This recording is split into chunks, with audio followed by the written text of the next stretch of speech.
Hello, public opinion aficionados, and welcome to Rasmussen Report's Reality Check. And we have a heck of a reality check for you today. Now, listen, we're talking about government corruption, and all of a sudden, Trump puts a tweet out, and it looks like we might be on the track to allying with Russia again. That's incredible. What a change in the world. But the changes in the world keep piling up faster than even I can keep track. So basically, what we're going to do is we're going to dive deep into the mental state of the Democrat Party right now, which appears to be in utter shambles as they try desperately to mount some kind of defense to prevent themselves from what appears to be, figurative gallows, really. I mean, it's kind of horrible, the amount of criminality that's implied by what we're seeing. And also, we're going to take a quick look at, I think, probably the biggest trend. I mean, listen, if you looked at the Roman Empire that spanned 1,000 years, it rose and it fell and it covered most of the known world. It was a representative democracy, a republic, not unlike ours. And yet the rot, the decay, the hubris and arrogance and complacency of the people at the top caused it to collapse, changing the course of human history. But what if you could go back into time and, knowing what you know now, be in charge, be Caesar? You could change the course of Rome, because that's what's happening now. It looks like just in a month, we've seen a complete reversal in the direction of the American empire. We might just fix this. It's incredible.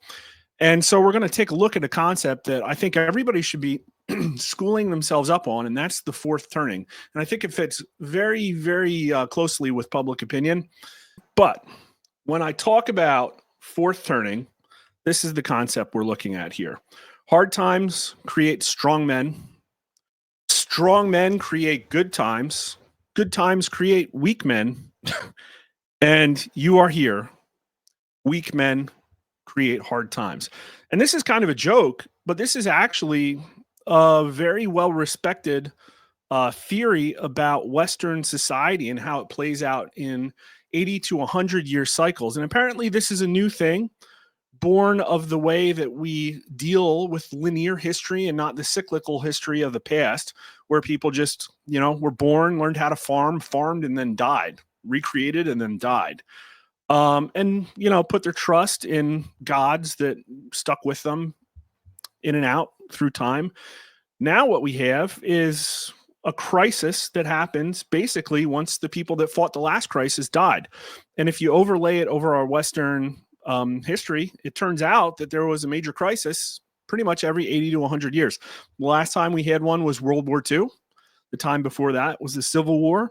And the time before that was the Revolutionary War. And if you follow this pattern closely, tried to find some good charts on this. This one's a really interesting look at it. But basically what happens is, after a crisis, a new wave of leadership, a younger generation, people that weren't around before, take control from the older generations to reform society around a new value set.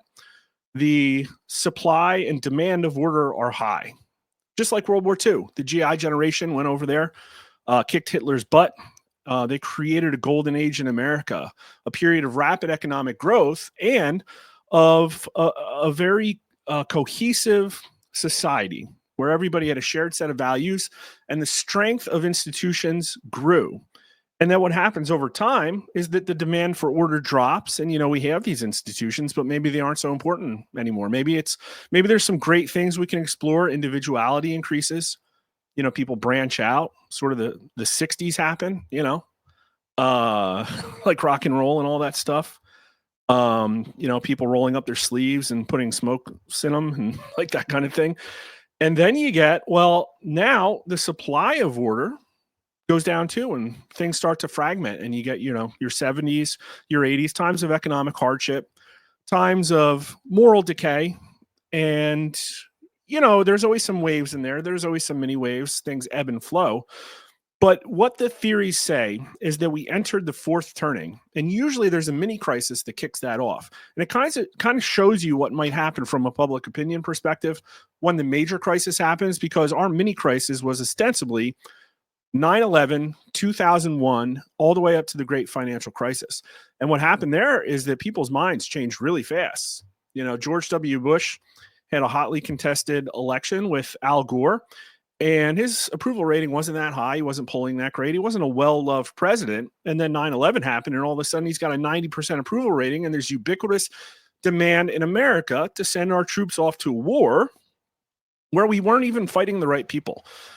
And in this phase of crisis, impending crisis, a lot of things happened.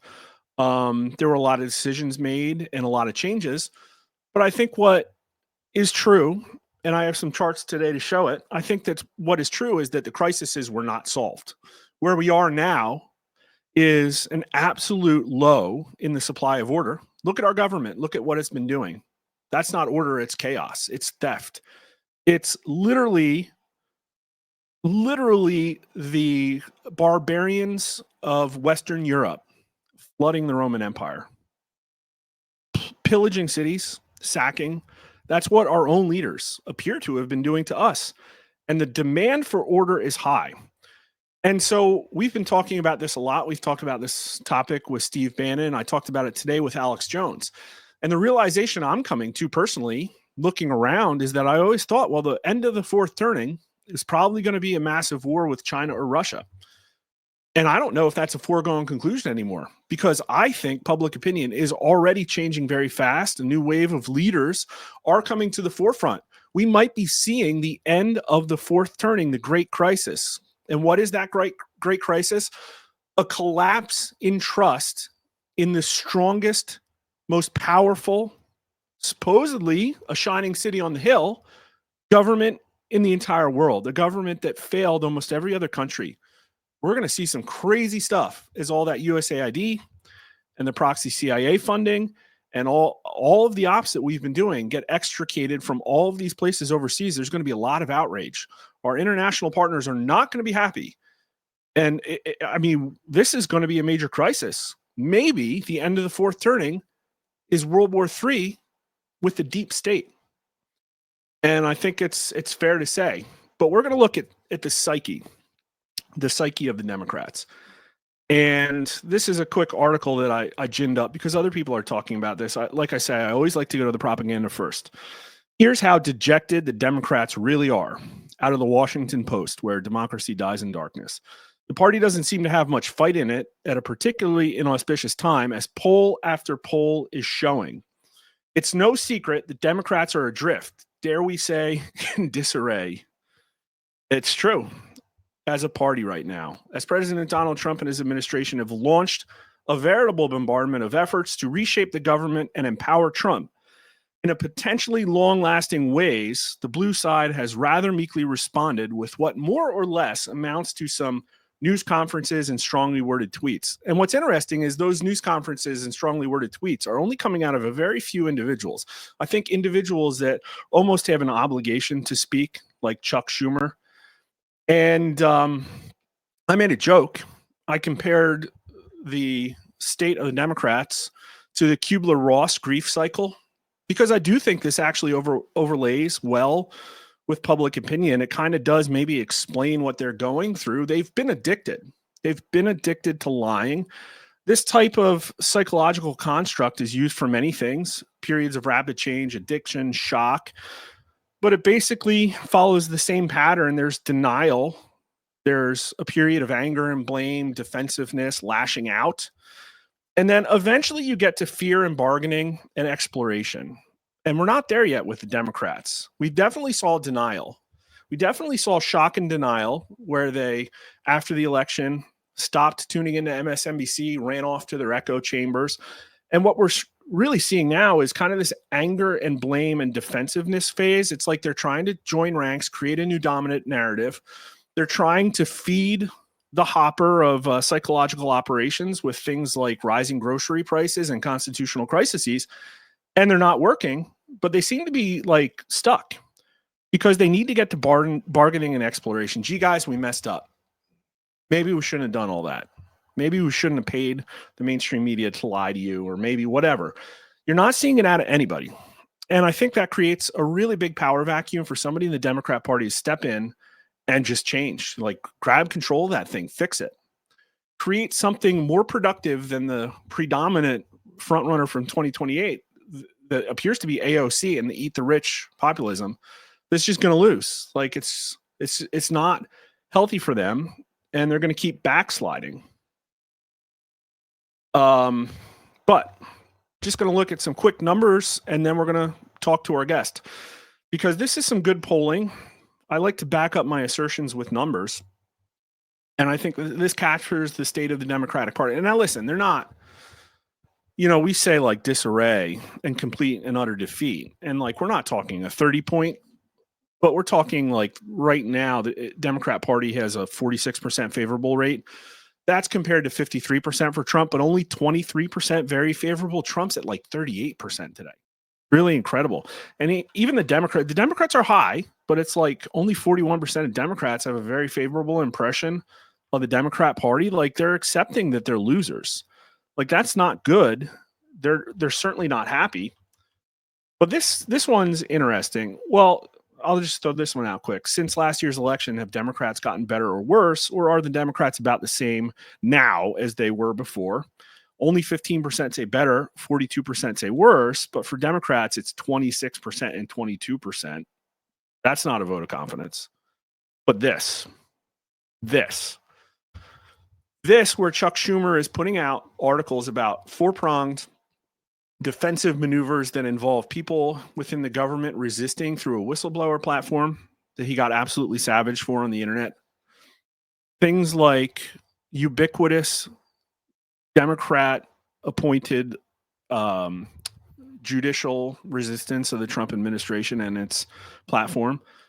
But look at this question. Is it better for the Democrat Party if Democrats oppose President Trump in every way possible? Or, like try to work with him?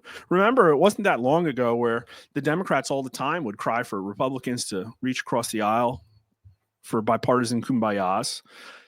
And 55% of likely voters say, yeah, like they should work with Trump. Only 36% oppose Trump in every way. And like, listen, this guy like colluded with Russia. And he's the most corrupt president. Like, don't you know that he's a convicted felon? But only 36% of voters say like oppose him because, as we've talked time and time again, his platform is more popular than he is himself. And we're going to talk about that tonight, especially as it relates to illegal immigration. But look at the Democrat numbers. This is not like irate, frothing anger anymore.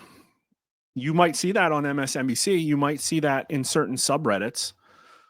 But this is like maybe despondency or shock and denial, or I don't know what you would call it, but only 60% of Democrats want, the Democrat Party to oppose Trump in every way, and 30% of them want to work with Trump. And these numbers are very recent, February 3rd to 5th. Now, everything's moving so fast. I think if we pulled it again this week, we might even see something different. We might even see a higher number of Democrats who want to work with Trump because Trump's approval is still really high right now. It's, it's ticking back up.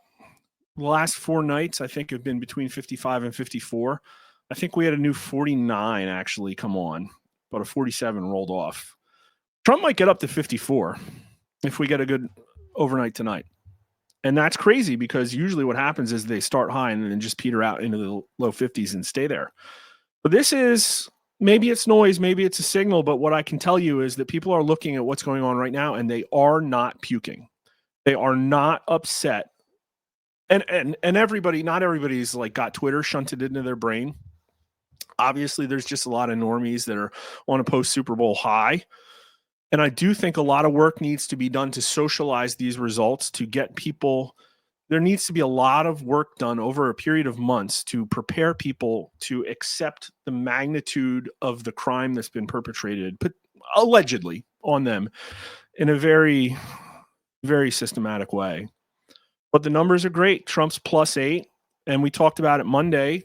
Elon Musk approval and Doge approval. Elon Musk came out at a +6, and Doge came out at a +11.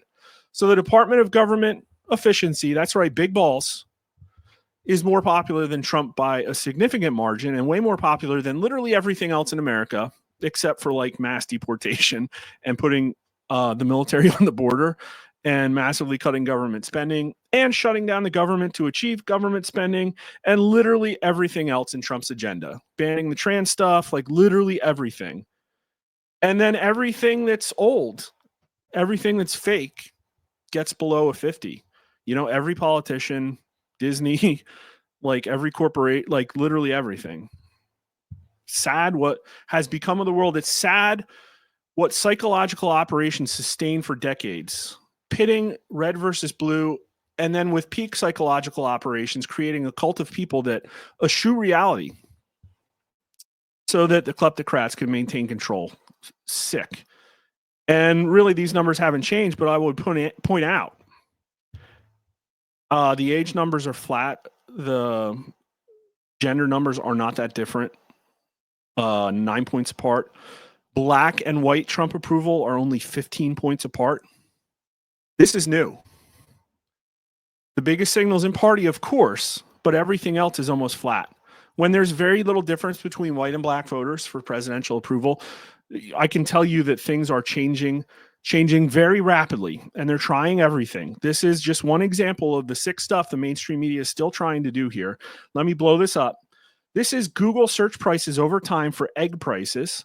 And this is actually just like, the price of a dozen of eggs. And you can see here that in October, the price of eggs shot up like a straight line from 2 to 8. And these red arrows are the same time period. And what's weird is that the organic search volume didn't happen until that one arrow, even though prices had already gone up like almost over 3 times by then. Where is that red arrow? The inauguration. So all of a sudden, after the inauguration, all of a sudden, egg prices are a problem, just out of nowhere. How did that happen? Makes no sense. And then looking at Google Trends, this is the one we want to see. This is the Google Trends for constitutional crisis. I said the swamp is trying to defend itself with a new op, pushing a wall of constitutional crisis concern trolling on the masses. And it's probably coming from the blob. But nobody was Googling this topic 3 days ago, and look at where we are. Literally, it's like out of nowhere. And it's like, okay, this is the last 30 days, but let's put that in perspective. This is the entire history of Google Trends, this blue line for the search volume for constitutional crisis across the United States, 20 years of data. And it's higher than it's ever been, driven on 3 days of searching. There's been more searching. There's been over 2 times more searching in the last 3 days for constitutional crisis than even back in whenever this was, 2016 or 17, probably had something to do with impeachment or Russian collusion. Maybe Jim can remember when I bring him in. And it even has a higher search volume than the peak of Russian collusion. They are trying hard. But it's not affecting Trump approval. It's not affecting right direction in the country. It's still at 46, 1 point less than the record. That's astounding. And it sure isn't getting taken out on Elon Musk and Doge. But the desperation is palpable. How palpable? This is the final tweet we'll look at before I bring in our guest. This one is profound. Let me refresh it. This tweet circled the earth. And I'll tell you, it was a low effort tweet, but I think it's important. 3 million viewers. It got retweeted by Bill Ackman. 35,000 likes. Over 3 times more people in Washington, D.C. are Googling the term criminal defense lawyer than anywhere else in the United States. Let's just check on that. You can go look at it yourself. Go to Google Trends and put in the search term criminal defense lawyer. And here it is. District of Columbia indexes to 100%. Nebraska in number 2 at 29%. Now, I don't know what's happening in Nebraska, but that's a big difference. This is a 3.5x almost. And you see this pickup here. This is driven entirely by DC, which had no search volume until up to literally the January the 28th. Where it drove an increase in global search volume of whatever that is, 20, 30%. So what that tells me is there's a lot of people in Washington, D.C. that are super concerned from a criminal perspective about what's being uncovered. And we've just scratched the surface. The uptick seemed to coincide with the news about the list of people in the FBI who investigated J6ers being released. That's when it coincided. It wasn't USAID. It preceded USAID. And so I don't know what's going to happen when we start getting the Department of Justice rooting around in the Treasury, when we start to get DOJ auditing the Department of Defense, when we start to come to terms with how much of our deficit on an annual basis, in just a percent number, is grift and fraud and waste. Sure, I'm sure there's some waste, but it's just sick how we've gotten ourselves here. If you've learned something, please follow us at rasmussenreports.com, Rasmussen_poll at Twitter. Follow us on YouTube. Please like and subscribe if you haven't already. Mark_R_Mitchell at Twitter. And thanks for watching.